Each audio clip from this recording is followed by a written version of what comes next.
Real gases. तो हम जब बात करते हैं बेटा दोज गैसेस, तो पूरा डिटेल में लेते हैं बेटा रियल गैसेस के बारे में। Those gases which deviate from ideal gas behavior, जो बेटा क्या होता है बेटा डेविएट हो जाते हैं किससे, आइडियल गैस बिहेवियर से, and deviate from gas laws. कौन कौन से बेटा gas law, Charles law,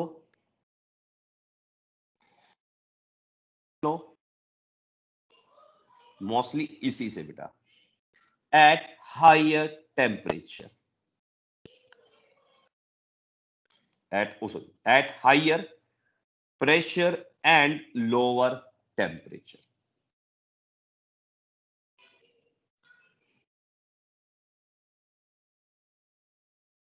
are called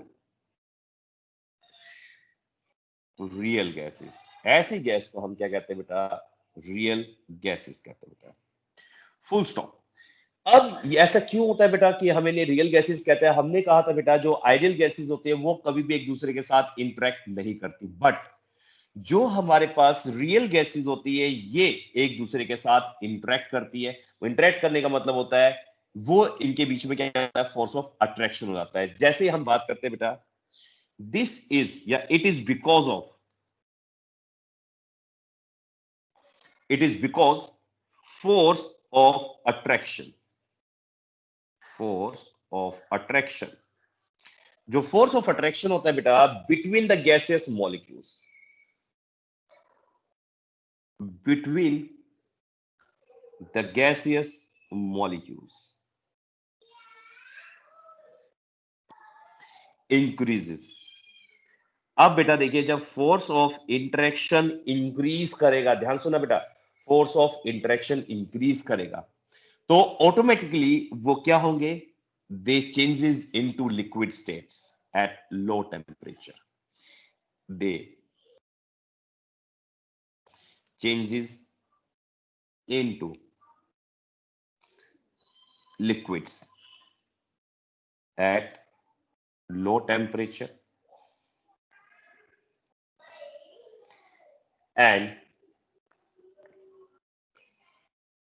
high pressure। ठीक है बेटा, और दूसरी क्या बेटा, ये क्या करते हैं, वॉल्यूम भी ऑक्यूपाई करना शुरू कर देते हैं बेटा। तो इसी बेटा जब हम बात करते हैं कितना डेविएट करा, तो उसके लिए हम एक यूज करते हैं factor that is called compressibility factor.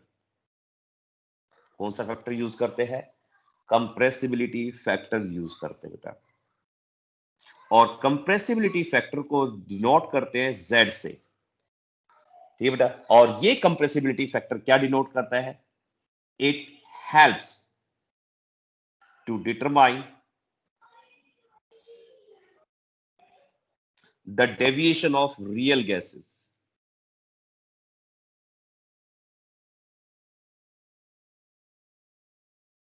From ideal gas behaviour.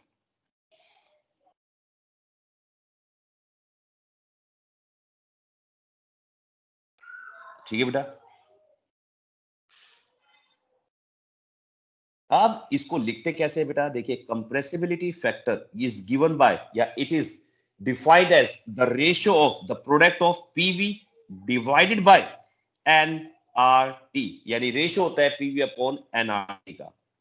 और जब हम बात करते हैं बेटा फॉर आइडियल, सर ये कंप्रेसिबिलिटी फैक्टर दोबारा से समझा दो। देखो बेटा कंप्रेसिबिलिटी फैक्टर की बात करते हैं तो कंप्रेसिबिलिटी फैक्टर ये हमारे पास बताता है कि कोई भी गैस जो हमारे पास, जो कोई भी हमें गैस दे रखी है, जैसे CO2 गैस दे रखी है, ये कितना आइडियल गैस बिहेवियर से कितना डेविएट होगा, तो उस टाइप से बताता है बेटा। जैसे फॉर एग्जांपल हमने एक ग्राफ ड्रॉ करते हैं, देखो ध्यान से सुना, मैंने ये ग्राफ ड्रॉ करा इस टाइप से, देखिए एक ग्राफ ड्रॉ कर रहे हैं, ये हमारे पास क्या है बेटा, ये इस साइड में हमारे पास प्रेशर, और ये इंक्रीज कर रहा है इन बार्स,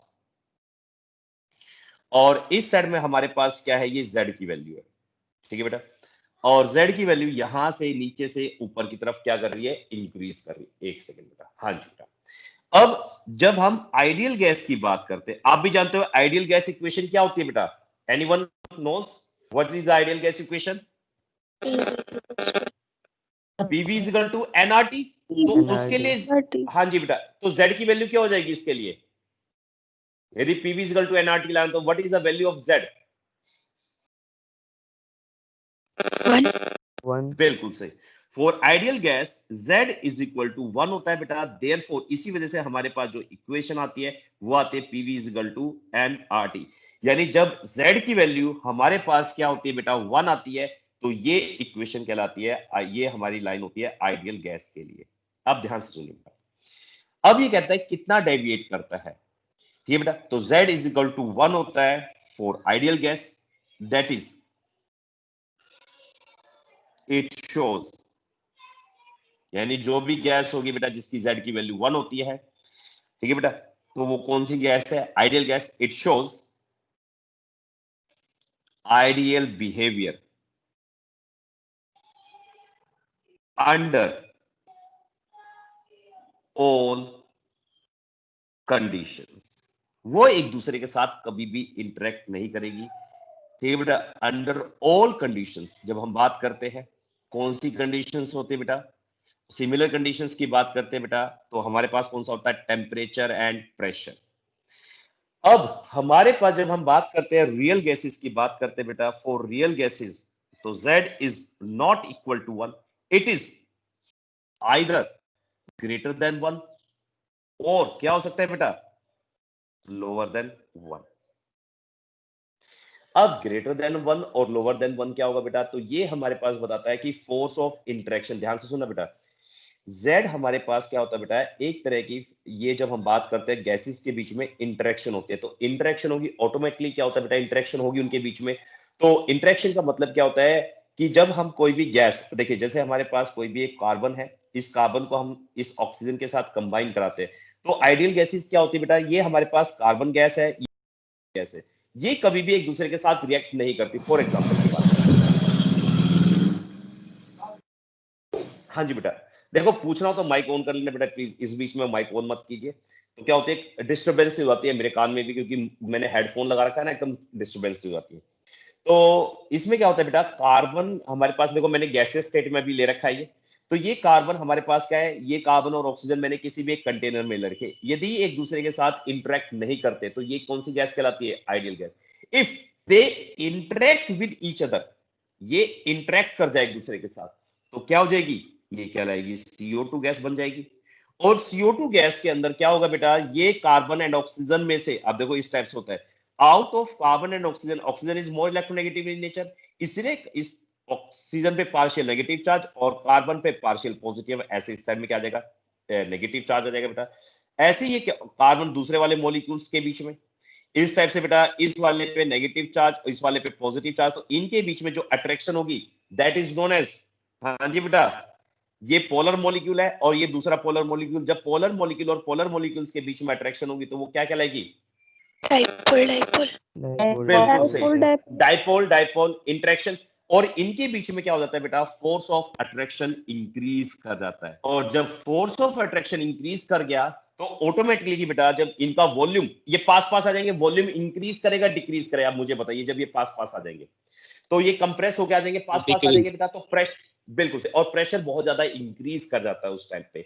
तो इसलिए बेटा इनकी जो लेस, जो z is equal to less than 1 हो जाता है, ये याद रखना, बिकॉज इनके बीच में फोर्स ऑफ अट्रैक्शन क्या हो जाता है, इंक्रीज कर जाता है। ये बेटा z इज लेस देन 1 4 कौन सी गैस के लिए, जिसमें एक, जैसे CO2 गैस हो गया बेटा, क्या होता है, अट्रैक्शन इंक्रीज कर जाती है due to high attractive forces. और हाई अट्रैक्टिव फोर्सेस आप भी जानते हो बेटा कौन कौन से होते हैं, डाइपोल डाइपोल इंटरेक्शन और हाइड्रोजन बॉन्डिंग, ठीक है बेटा। H2 भी ले सकते हो इसके अंदर। Attractive forces. तो ये शो करती है बेटा इनके बीच में अट्रैक्शन हो जाती है, तो इस टाइप से ये क्या करते हैं बेटा, लेस देन 1 की डेविएशन शो करते हैं इस टाइप से, ये नीचे की तरफ चले जाते हैं। ठीक है बेटा, तो ये जैसे हम बात करते हैं, इस देखिए बेटा CO2 हो गया, इसमें डाइपोल डाइपोल इंटरेक्शन। अब NH3, ये हमारे पास एक NH3 है बेटा, ये दूसरा NH3 है। अब मुझे बताओ इस हाइड्रोजन में और इस नाइट्रोजन में कौन सी अट्रैक्शन होगी भाई? मैंने आपको बताया था कि जब हाइड्रोजन और नाइट्रोजन के बीच में जो बॉन्ड, नहीं बेटा ध्यान से देखो, हाइड्रोजन जब किसके साथ रिएक्ट करता है, FON के साथ रिएक्ट करता है, तो कौन सा बॉन्ड बनता है? Hydrogen bonding. बिल्कुल सही बेटा, देखो बिल्कुल सही बेटा, इन चीजों को याद रखना। हाइड्रोजन बॉन्डिंग ये सबसे इंपॉर्टेंट है, मैंने आपको बताया था आपके सिलेबस में सबसे इंपॉर्टेंट दो ही फोर्सेस है, एक तो डाइपोल डाइपोल इंटरेक्शन सबसे इंपॉर्टेंट है, और दूसरा है हाइड्रोजन बॉन्डिंग। ये बॉन्ड सबसे इंपॉर्टेंट है, ये दोनों के दोनों 12th में आते हैं। मैंने आप लोगों को इसीलिए कराया था बेटा, क्योंकि ये देखो अब सिलेबस में नहीं है, मैं साफ बताता हूं, बट ये 12th में बहुत इंपॉर्टेंट है इसलिए। अब मुझे बताओ कि आउट ऑफ CO2 और NH3 में से किसके अंदर फोर्स ऑफ इंटरेक्शन ज्यादा होगा, और मैंने बता रखा है इन दोनों में से किसका फोर्स ऑफ इंटरेक्शन ज्यादा होगा, डाइपोल डाइपोल इंटरेक्शन का या हाइड्रोजन बॉन्डिंग का? Hydrogen bond. बिल्कुल सही, हाइड्रोजन बॉन्डिंग का ज्यादा होता है बेटा, इसलिए इसकी Z की वैल्यू उससे भी मतलब CO2 से भी कम आती है, इसलिए इसका ग्राफ और नीचे की तरफ आता है। जितना फोर्स ऑफ अट्रैक्शन इंक्रीज करेगा उतना ये ग्राफ नीचे की तरफ आएगा। अब हम बात करते हैं H2 का, और नीचे की तरफ आएगा क्योंकि इसमें oxygen is more electronegative than nitrogen, और HF और ज्यादा इलेक्ट्रोनेगेटिव होता है, इसलिए HF का नीचे की तरफ आता है। अब सुनो, अब देखिए बेटा जब हम बात करते हैं दूसरी, जैसे हमारे पास हीलियम है, क्या हीलियम मॉलिक्यूल्स में किसी टाइप का अट्रैक्शन होगा भाई? नहीं। जिनके बीच में बेटा अट्रैक्शन नहीं होता वे सारी की सारी हमारे पास क्या होती है, नॉन अट्रैक्टिव फोर्सेस ज्यादा होते हैं उनके बीच में, उनकी value Z is greater than 1 रहती है। कौन कौन सी होती है, जैसे हमारे पास हीलियम होगी, हाइड्रोजन होगी, ये सारी की सारी क्या है बेटा हमारे पास, ये भी नॉन आइडियल गैसेस है, और ये भी बेटा इनके बीच में attractive forces less than greater than 1 होते हैं। For helium H2 due to poor attractive forces, होते तो हैं बट बहुत ज्यादा पुअर अट्रैक्टिव फोर्सेस होते हैं, और जिनके बीच में अट्रैक्शन नहीं होती उनकी क्या होती है, इक्वल टू 1 आती है बेटा, पुअर अट्रैक्टिव फोर्सेस। यानी इनके बीच में जो होगा बेटा वो क्या होगा, इंड्यूस्ड डाइपोल इंड्यूस्ड इंटरेक्शन, और सिंपल वर्ड्स में हम बात करें तो इनके बीच में कौन सा फोर्स होगा, लंदन फोर्सेस होगी बेटा। ठीक है बेटा, और इन केसेस में हमारे पास कौन कौन से होंगे, डाइपोल डाइपोल इंटरेक्शन होगी, और दूसरा क्या होगा, लंदन फोर्सेस होंगे इस टाइप से। तो इस टाइप से बेटा on the basis of Z की वैल्यू पे, ओ सॉरी हाइड्रोजन बॉन्डिंग। हाँ बेटा इस यही मेरे से गलती हो जाती है, बोल देता हूँ बट लिख कुछ और देता हूँ। जैसे उस दिन हो गया मेरे से कि मैंने पता क्या लिख दिया, उस दिन मैंने लिख तो दिया, बोल तो दिया था कि फोर्स ऑफ अट्रैक्शन और स्ट्रॉन्ग वीक होते हैं और उसमें स्पेस बढ़ जाता है, स्पेस तो बढ़ जाता है बट लिखने में मैंने लिख दिया स्पेस कम हो जाता है, ऐसे ही। हाइड्रोजन बॉन्डिंग बिल्कुल सही बेटा, मेरे को बता दिया को कहीं लिखने में गलती कर दूं क्योंकि आपको बनाने। तो यहां से बेटा सिर्फ आपकी जो डेफिनेशन आती है, ध्यान सुना, इसमें जो डेफिनेशन आती है वो सिर्फ कंप्रेसिबिलिटी की डेफिनेशन क्या होती है, तो ये रेशो होता है बेटा, तो क्या लिखेंगे, it is the ratio of PV and NRT. यदि डेफिनेशन आए तो ये, और साथ में एक्सप्लेन करना है, इट इज या it helps to determine the deviation of ideal gases. कौन सी गैस जो आइडियल गैसेस है, जो रियल गैसेस है वो कैसे डेविएट करते हैं आइडियल बिहेवियर से, तो वो on the basis of force of attraction deviate कर जाते हैं इस टाइप से बेटा। ठीक है बेटा, समझ में आई ये वाला बात? चलिए तो ये है, हाँ बेटा बोलो, चलो सर हाँ बोल बोल बेटे, जो सर CO2 और NH3 मतलब कंप्रेस्ड है। हाँ जी, हाईली कंप्रेस्ड गैस होते हैं, इनको कंप्रेस करते हैं क्योंकि इनके, हाँ बेटा कंप्रेस होते हैं क्योंकि कहने का मतलब है इनके बीच में फोर्स ऑफ अट्रैक्शन क्या होता है, स्ट्रॉन्ग।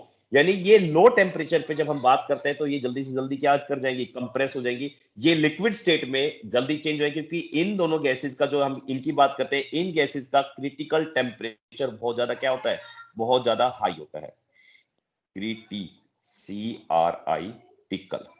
क्रिटिकल टेम्परेचर क्या होता है, हाई होता है। तो ये क्या करते हैं बेटा, लो टेम्परेचर पे और हाई प्रेशर पे क्या करते हैं, जल्दी जल्दी किस में चेंज होती है, लिक्विड स्टेट में। क्योंकि इनके बीच में फोर्स ऑफ अट्रैक्शन स्ट्रॉन्ग है। और आप भी जानते हैं बेटा, जैसे जैसे फोर्स ऑफ अट्रैक्शन स्ट्रॉन्ग होती है तो वो गैस से किस में जाएगी, लिक्विड में, लिक्विड से किस में चेंज होगी, सॉलिड में बेटा। तो सब फर्दर लेस कंप्रेसिबल होंगी ना, जो H2 और हाँ हीलियम। बिल्कुल सही बेटा, बिल्कुल, ये फर्दर क्या होगी, लेस कंप्रेसिबल होती चली जाएगी बेटा। ठीक है, तो हम इसी तरह से बात करते हैं। तो मॉलिक्यूल्स क्या करते हैं बेटा, जो मॉलिक्यूल्स होते हैं इनके बीच में क्या होती है, फोर्स ऑफ अट्रैक्शन क्या कर जाती है, इंक्रीज हो जाती है। ठीक है बेटा, और वॉल्यूम ये ऑक्यूपाई करना शुरू कर जाते हैं बेटा। तो ये हमारे पास कहलाती है इस टाइप से। तो यहां पे जब इनके बीच में क्या आ गई बेटा, फोर्स ऑफ अट्रैक्शन हो गई। और आप भी जानते हो तो ये फोर्स ऑफ अट्रैक्शन जो डाइपोल डाइपोल इंटरेक्शन है या हाइड्रोजन बॉन्डिंग हो जाती है। तो इस टाइप से बेटा ये जो हमारे फोर्सेस थे ये किसने दिए थे, द साइंटिस्ट नोन एज, मैंने आपको बताया था कौन सा साइंटिस्ट था ये, वैन डर वाल।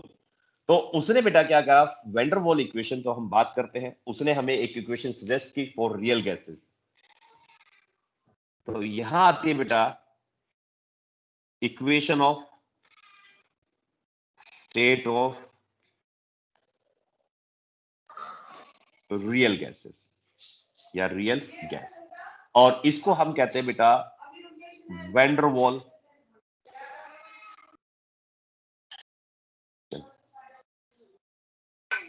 और बेटा 1 मार्क्स का क्वेश्चन आपका तैयार होने वाला है, ये वैन डर वाल इक्वेशन पेपर में आती है 1 मार्क्स में बेटा।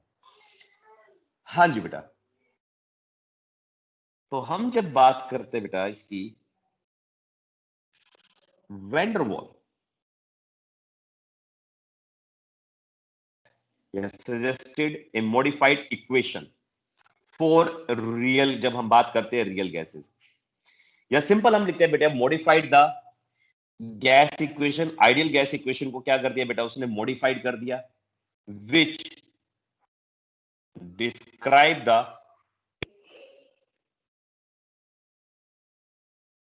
behavior of real gases over a wide range of pressure and temperature। ठीक है बेटा, over wide range of pressure and temperature. देखिए बेटा, जब हम क्या करते हैं, आप भी जानते हो आइडियल गैस इक्वेशन क्या थी हमारे पास, PV इज इक्वल टू में nRT। हाँ जी बेटा, देखिए अभी हमने कहा कि इन गैसेस के बीच में जैसे जैसे फोर्स ऑफ अट्रैक्शन इंक्रीज करती है, अब की फोर्स ऑफ अट्रैक्शन इंक्रीज करेगी तो पास पास आएंगे, तो इनके बीच का प्रेशर इंक्रीज करेगा या डिक्रीज करेगा बेटा, बताइए। हाँ जी बेटा, प्रेशर इंक्रीज करेगा डिक्रीज करेगा, इंक्रीज। बिल्कुल सही, प्रेशर इंक्रीज करता है। तो इसलिए यहां पे प्रेशर के लिए प्लस का साइन आता है। और आप जानते हैं अकॉर्डिंग टू बॉयल्स लॉ, जैसे ही प्रेशर इंक्रीज करता है तो वॉल्यूम क्या कर जाएगा, डिक्रीज कर जाएगा।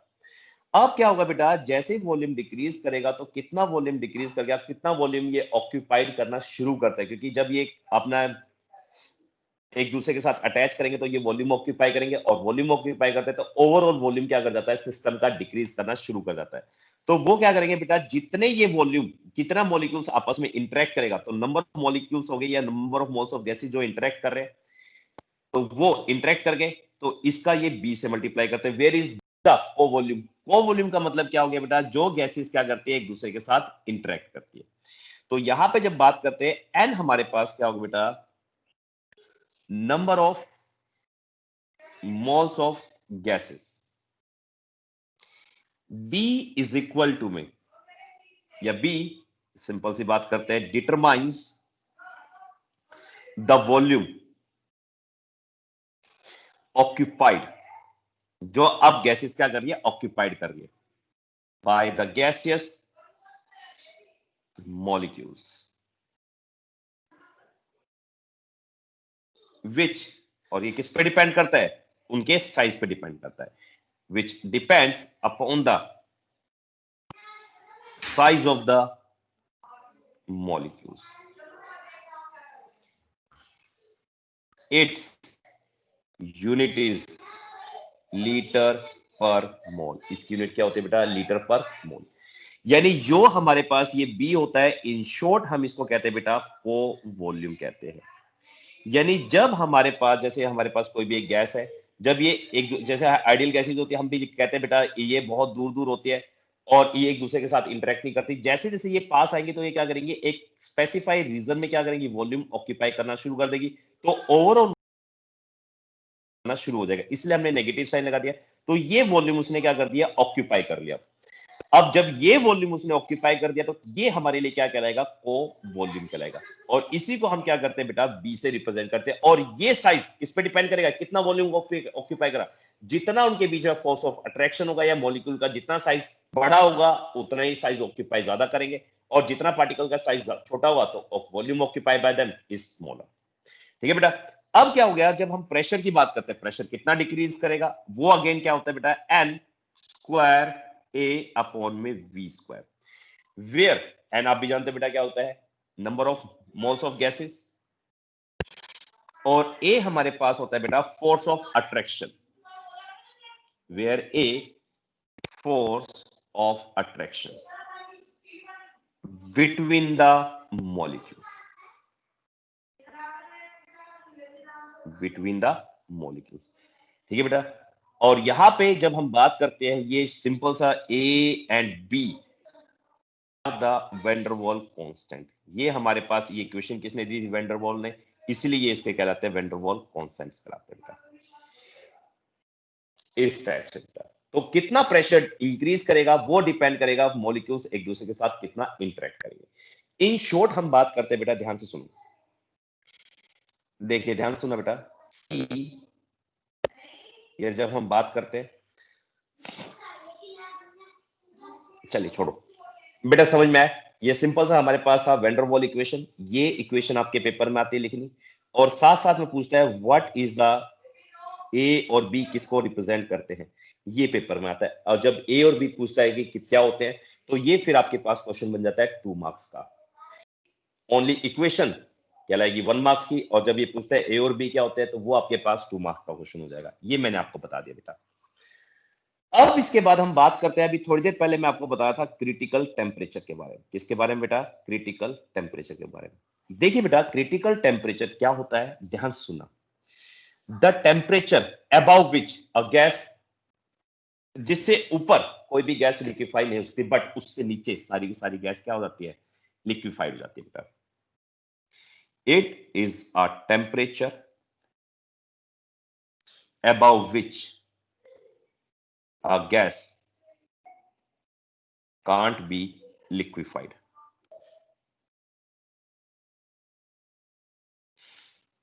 ध्यान सुनो बेटा, higher the force of interaction, short में बता रहा हूं, और ये क्वेश्चन आएगा, higher the force of interaction, जिनके बीच में फोर्स ऑफ इंटरेक्शन ज्यादा होगा, higher the force of interaction,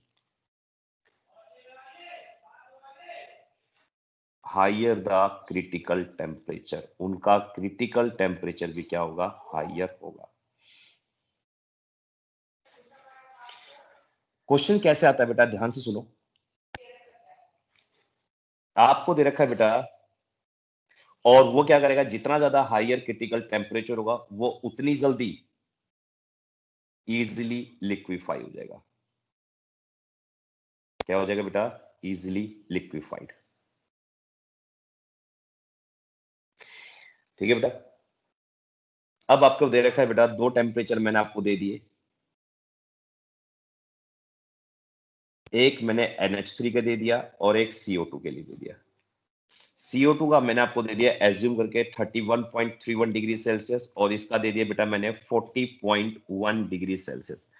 अब मैंने आप लोगों से पूछा विच इज इजीली लिक्विफाई, हाँ ओ सॉरी, अब मुझे बताओ इन दोनों में से इजीली लिक्विफाई कौन सा हो जाएगा, NH3। बिल्कुल सही, NH3।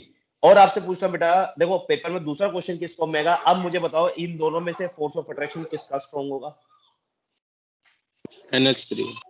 NH3 का। ये चीज याद रखना बेटा।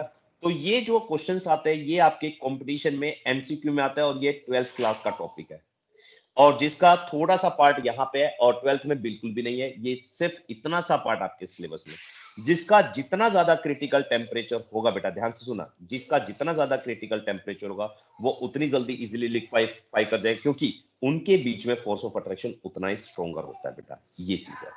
और इसी के साथ ये चैप्टर आपका फिनिश होता है यहाँ पे, इसके अलावा इसमें और कुछ नहीं है बेटा।